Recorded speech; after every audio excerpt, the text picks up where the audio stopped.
Mira, por favor, miren. Qué linda la gráfica. Oye, ahora con gráfica.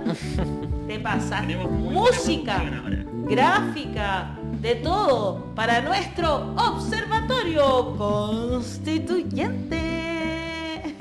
Muy bien. Oye, pero qué fantástico. Me encantó. A mí igual. Flavio, ¿cómo estás? Bienvenido a La Voz de los que Sobran. Todo bien, espero que ustedes también. Ah. Con hartas cosas que conversar, pero todo bien. Sí, hay muchísimo que conversar. Hoy día es un día particularmente importante. Cuéntalo tú mismo, Flavio, por qué es importante lo que se vive hoy, o se vivirá hoy más bien, en el Pleno de la Convención. Sí, hoy se debe estar presentando ya el informe, el primer informe, porque serán varios, de la Comisión de Derechos Fundamentales. Nosotros sabemos que parte importante de este proceso constituyente impulsado por la ciudadanía ha sido en exigencia de derechos. Y precisamente es esa materia la que ha tratado más a fondo esta comisión. No obstante, hay ciertos derechos que se han visto en otras, pero principalmente lo que podríamos decir como el núcleo duro, el corazón de las demandas ciudadanas que vienen de los últimos años, han sido en materia de derechos, y eso es lo que se va a estar discutiendo hoy en día en la convención. Interesante. El informe, Sí, porque ¿perdón? la Convención de Derechos Fundamentales era la que tenía más iniciativas populares de norma que revisar, ¿no es cierto? Exacto. Bueno, ya se puede descargar desde la página de la convención el informe de la comisión, y ahí consta, bueno, todas las iniciativas que se presentaron, los expertos que acudieron y la cantidad de trabajo que ahí se hizo. Y en efecto, precisamente fue la comisión que más iniciativas populares recibió y que más, en consecuencia, tuvo que votar y trabajar. discutir. Flavio, yo estaba leyendo ahí que algunos de los especialistas y que siguen al dedillo este proceso como tú, hablan de que en esta comisión podría haber una aprobación de normas cercana al 50%, es decir, la mitad de las propuestas que hoy día se revisen. ¿Anda por ahí la cosa? Sí, y quizás menos, pero ¿sabes? Yo creo que es importante explicar qué significa el rechazo del Pleno, porque creo que hay que desdramatizarlo. Vimos hace unos pocos días atrás que se rechazaron muchas normas de la Comisión de Medio Ambiente, como también de la Comisión de Sistemas de Conocimientos, Cultura, Patrimonio y Arte. Hay que desdramatizar el rechazo del Pleno. Estas son materias muy importantes. A ver, yo creo, primero vamos a lo positivo. Las normas en general son dos materias las que se abordan en este informe. Una, podríamos decir, un marco general para todos los derechos fundamentales, y luego ciertos derechos que son producto de las históricas revoluciones liberales, que son los llamados derechos civiles y políticos. ¿Y qué es lo que hay de positivo en lo que hay hasta ahora? En que en general se reconocen derechos que están históricamente en las constituciones chilenas y en el derecho internacional de los derechos humanos, que se asume como un piso mínimo. Pero, y por esto digo que hay que desdramatizar si se rechazan normas, pero es necesario, evidentemente, no solo reconocer derechos, sino que también redactarlos bien, que tenga una buena técnica jurídica y una buena redacción en general. Entonces, cuando el Pleno rechaza, obliga a la Comisión a que elabore respecto de lo mismo una nueva propuesta, que mejore lo que ya hizo. Es decir, por ejemplo, nadie, supongo, estará en contra, no sé, reconocer el derecho a la honra o las garantías penales, pero puede ser que estén mal redactadas, que por ejemplo no se haya establecido alguna garantía que era necesario que se estableciera. Entonces el Pleno rechaza y eso obliga a la Comisión a elaborar una nueva propuesta. Entonces, si se rechazan muchas, quizás sea una buena decisión, quizás sea incluso hasta una buena noticia en el sentido de obligar a que haya una mayor rigurosidad técnica. Y en ese sentido, ahí el Pleno hasta ahora ha estado cumpliendo una buena función de exigir no solo obviamente los consensos políticos necesarios para que obtenga los 2/3, porque no basta solo la mayoría simple, sino que tienen que ser 2/3, acuerdos transversales, sino que también está exigiendo rigor técnico. Todos, por ejemplo, en materia de medio ambiente, todos estamos de acuerdo en una constitución ecológica, por ejemplo, pero bien escrita, y rechazarlo obliga a la Comisión a reformularlo, a mejorarlo, y quizás eso lo vamos a ver de nuevo. Eso me gusta mucho. Ayer estuvimos conversando, de hecho, ¿no es cierto?, con dos de los miembros de la Comisión de Medio Ambiente. Exacto, que están ahí en la coordinación, etcétera. Alegaban falta de tiempo para redactar bien las cosas, por ejemplo. Me diste el pase perfecto, Rodrigo, te pasaste, porque justamente, claro, ellos nos hablaban sobre eso, sobre lo rápido que habían tenido, que también esa una de las comisiones que recibió también muchas iniciativas y que las habían tomado muy en consideración. Entonces, hay varias propuestas que llaman la atención, ¿no es cierto? Que a veces, como tú bien dices y explicas, que me parece muy importante decirlo, porque, por ejemplo, nuestro público se ha preguntado mucho por qué no se aprobó, por ejemplo, sí se aprobó cárcel para Piñera, eso es lo que a la que quería ir, mientras que no se aprobó la amnistía para los presos de la revuelta. Pero también tiene un poco que ver con cómo estaban configuradas, ¿verdad? Cómo estaban establecidas estas dos cosas, porque entiendo que la de Piñera, por ejemplo, no es realmente cárcel para Piñera, sino que era un muy buen nombre para un método, ¿no es cierto?, de Claro. revocatorio, digamos, en el caso de que haya un presidente como Piñera que pierde legitimidad a tal nivel que... Ahora, estoy de acuerdo contigo. El nombre ayudó mucho para conseguir la firma, Exacto. pero después perjudicó bastante en hacerse entender de lo que se estaba hablando. Eso es súper importante. Y por otro lado, al revés, lo de la amnistía tiene que ver también con cómo está escrita. A ver si nos puede explicar un poquito, Flavio, de esto. Sí, mira, respecto de estas dos cosas. A ver, respecto a lo primero, la iniciativa esta de cárcel para Piñera era el puro nombre porque en realidad no establecía responsabilidad penal de Sebastián Piñera y en consecuencia cárcel para él. Exacto. Para decirlo directamente, incluso hasta los personajes más horrorosos de la historia de la humanidad tienen derechos mínimos y uno de esos derechos mínimos es a un debido proceso y que si se le va a privar de libertad a alguien sea a consecuencia de un tercero imparcial luego de un debido proceso. Y ese derecho humano, que hasta los tratados internacionales tenemos derecho a todo, incluso hasta los personajes más oscuros de la historia, y uno podía en consecuencia decir de que ninguna norma constitucional no podría hacer aquello respecto a Sebastián Piñera. Y de hecho la norma no lo establecía, era solo el título, sino que establecían ciertos mecanismos, como tú decías, de revocatorios, de evitar los abusos de un presidente de la República, que era competencia de otra comisión, y garantías de no repetición, que también son materia de otra comisión, una del sistema político y otra de ¿cómo se llama?, de derechos fundamentales. Y lo mismo respecto de los presos de la revuelta, que entiendo dice que era hacer una norma transitoria para hacerse cargo de esto, pero ahí lo complejo de abordar esa materia es que, a ver, la convención tiene una potestad constituyente, elaborar una propuesta de nueva constitución. No tiene potestad judicial, no tiene potestad legislativa, no puede dictar leyes, no puede dictar sentencias. Son otros órganos que son los que ya están constituidos a hacerse cargo de este problema, que son un problema real y que existe. Y lo uno, estas dos cosas, con lo primero que tú decías, la convención está contra el tiempo. Hay mucho trabajo todavía por hacer, para ser también un poco crítico del informe de la Comisión de Derechos Fundamentales. Le falta bastante trabajo a la redacción de normas. Tiene mucho de positivo, pero le falta mucho en precisión, en estructurar bien las normas, hay mucho trabajo todavía por hacer. Entonces creo que es lamentable enfocarse en iniciativas sin mucho éxito. Claro, tienen mucha repercusión quizás mediática, y en consecuencia les puede reportar varios titulares, quizás algunos convencionales, pero creo que ya estamos en un momento en el cual hay que elevar, digamos, el debate, comprometernos más con el proceso y enfocarse en aquellas materias que son ineludibles que la convención tiene que abordar y que tiene que avanzar. Pero bueno, también la convención está en la sociedad chilena, no es algo en abstracto, en consecuencia también recibe... Claro, y no es que se le cierre la puerta, ¿no? Sino que en el fondo, ¿qué están pidiendo? Que se trate en otro poder del Estado constituido, como tú estás diciendo, como es el Poder Legislativo, por ejemplo, donde todavía hay una ley que está en tramitación, que es una ley que podría darle indulto o amnistía a los presos de la revuelta.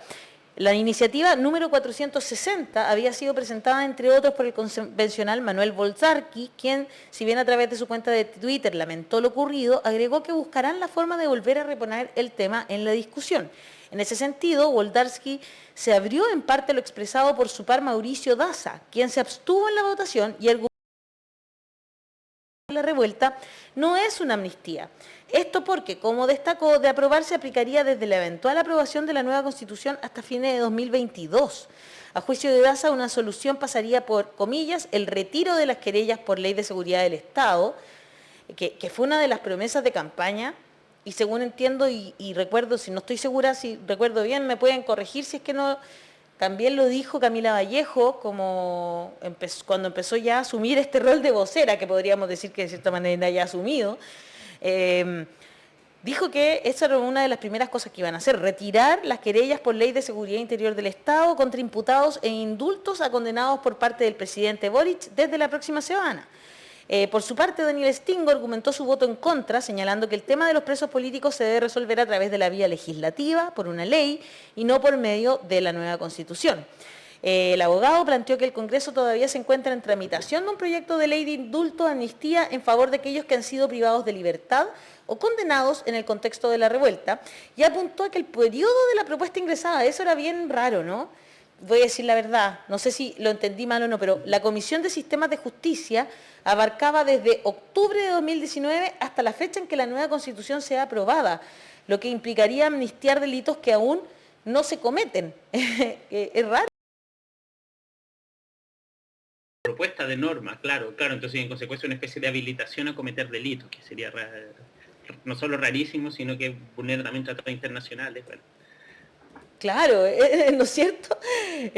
Por eso también, yo quería explicarlo un poco para que se entienda por qué ayer se cerró esa puerta, pero que no está cerrada para nada, porque hay muchas alternativas todavía, ¿no? Sí, en efecto es una tarea que creo corresponde más bien al órgano constituido. Parte importante entiendo, bueno, tampoco eran tantos casos de personas que aún están en prisión preventiva, era por ley de seguridad interior del Estado, ya que ello es una decisión política del gobierno y si ahora cambia el gobierno pueden retirar esas querellas y en consecuencia podría ser más fácil que se obtenga la libertad. Ahora, a mí me parece horroroso, realmente horroroso, que luego de tanto tiempo todavía hayan personas en prisión preventiva, es decir, sin condena, por lo mismo se les debe presumir su inocencia, digamos, tanto tiempo sin Claro. que exista una certeza respecto a que ellos cometieron genuinamente delitos. Entonces ahí pareciera más bien una utilización política por parte del gobierno que se va, afortunadamente, mañana. Afortunadamente. Para castigar al mundo popular. Hoy día estás con polera amarilla, pero no andas nada de amarillo, Flavio. No, ¿Qué quieres claro. que te diga? Muy bien. Y me gustan los colores, no es que me identifique con esos grupos. No, y además, mira, es tu color. Perdón, por aquí. Tenemos amarillo acá, ¿viste? Sí. En tu sección. De eso se trata, justamente. Oye, me parece, sí, súper interesante que lo estemos explicando porque es importante entenderlo. Están pasando las cosas muy rápido. ¿Tú qué piensas de que podamos alargar o no el periodo? Ya se está hablando de eso, incluso entiendo que el vicepresidente Gaspar Domínguez dijo que a veces estaban aprobando cosas muy rápido y la verdad es que nadie quiere tampoco que estén trabajando.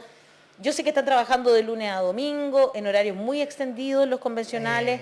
Hay un tema ahí también de salud mental importante, Exacto. porque No son los únicos que trabajan ahí, ¿no? Una buena constitución, hay accesorios, hay limitaciones, hay problemáticas que día a día van naciendo, entonces yo creo que estamos muy agotados de tiempo y ellos más todavía, por supuesto.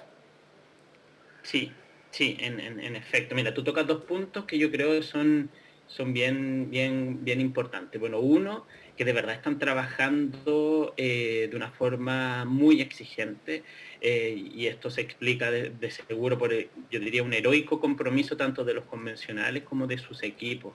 No me parece, digamos, sano ni digno que alguien tenga que trabajar en los horarios y la forma como lo están haciendo, pero es porque se está contra el tiempo. Y en este sentido, dado que tenemos... Chile necesita constituirse políticamente. ¿Qué quiero decir con esto? Necesitamos tener pactos políticos que sean transversales y que podamos sentir que como sociedad nos unen en ciertos objetivos de futuro común. Pero también necesitamos que esos pactos estén redactados en normas. para que sea operativa, para que vincule las leyes, la Claro. apliquen los jueces, etcétera. Y para que sean normas necesitamos también que sean buenas normas, y hacer eso no es fácil. Ni hacer la política para lograr los pactos, ni la redacción de las normas es fácil, y eso requiere tiempo, y se está contra el tiempo. Yo creo que aún es posible llegar, cumplir con los plazos que están impuestos hasta ahora, si se sigue trabajando al ritmo que se está haciendo hasta ahora, que es frenético realmente, pero yo dramatizaría la necesidad de unos cuantos meses más, principalmente, quizás no tanto para los pactos políticos, sino principalmente para pulir un buen texto constitucional, una buena norma constitucional. Y en ese sentido sí hay que tener presente que será bien difícil conseguirlo, puesto que ello requiere una reforma constitucional del texto vigente por 2/3 en un Congreso en el cual la Cámara de Diputados tiene una pequeña mayoría para los sectores, podemos decir, de centro y de izquierda, Claro. y una mayoría de los sectores de derecha en el Senado. Entonces, fácil eso no va a estar. Y si la derecha da sus votos, de seguro no los va a dar gratuitamente, sino que algo va a pedir a cambio. Entonces, eso que también hay que meterlo, digamos, en la balanza. Absolutamente Eh, de acuerdo con eso. ¿Y cómo ves lo que se viene, digamos, ya el tema de que se instale un nuevo gobierno y ese nuevo poder constituido eh, tenga esta relación con el poder constituyente al mismo tiempo? O sea, este cambio en el gobierno, ¿cómo va a afectar a la Convención Constitucional? Yo creo que es un factor positivo y que puede ayudar a que las cosas se hagan mejor por lo siguiente. Hemos tenido un gobierno que, si bien Piñera ahora en el último momento, con su, digamos, oportunismo característico, ha intentado como subirse al carro del proceso constituyente, ¿Qué te pasa el proceso con lo ha que dijo sido un ayer? gobierno un obstáculo. Claro, No ha dado los recursos. Sí, yo hace tiempo dejé de verlo, de escucharme, me desagrada. No lo vi. me pasó lo mismo, solo leí lo que había dicho porque ya, te juro que con leerlo fue suficiente. Sí, no, ya por fin se va. Sí. Eh, pero ha sido un problema. Entonces, tener ahora un gobierno que va a colaborar, yo creo que puede ayudar a que las cosas vayan mejor y se pueda cumplir con los plazos. Pero paralelamente, ¿sabes? Quisiera decir otra cosa. A ver, los derechos fundamentales, para vincularlo con todo lo que hemos hablado hoy, los derechos fundamentales no son ni una entidad abstracta, ni algo que se deduzca así como las matemáticas, no, son históricamente el resultado de luchas. Los derechos civiles y políticos de las revoluciones liberales, los derechos sociales y colectivos, el resultado de las luchas del movimiento obrero y su conquista, los llamados derechos de tercera generación por los movimientos, luego el feminismo, el ecologismo, etc. Eso mismo lo estamos viendo hoy en la discusión constitucional. En efecto, si vemos el nuevo catálogo, una de las características que va a tener precisamente eso, como nunca antes en la historia de Chile, mujeres, disidencias sexuales, pueblos originarios, ecologistas habían tenido tanto poder, como nunca habían tenido ese nivel de influencia, es que hoy vemos y discutimos derechos especiales para ellos como sujeto, el enfoque de género, plurinacionalidad, entre otros, una constitución ecológica, entre otros temas. Claro. Entonces, por eso es importante también que estos grupos desde afuera apoyen a la convención para que pueda cumplir su mandato. Aquí se van a tocar intereses muy importantes, o sea, cuando hablamos de proteger más y mejor a la naturaleza, al medio ambiente, eso tiene por contrapartida que, claro, ciertos sectores productivos van a aumentar sus costos en el fondo, o no van a poder explotar recursos naturales como lo hacían antes.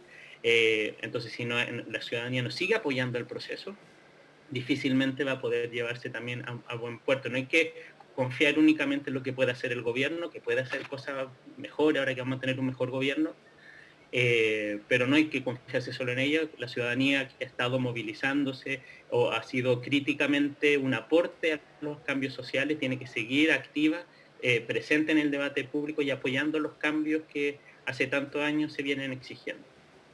Muy bien. Flavio Quesada, abogado del Observatorio Constituyente del Instituto Igualdad, muchas gracias por este espacio a FES Chile también. Te voy a leer algunos comentarios justamente del público que dice, Gloria Galvez, ¿viste cómo te queremos, Flavio? Y Giselle Morales dice, Flavio Seco, qué bueno que nos informemos.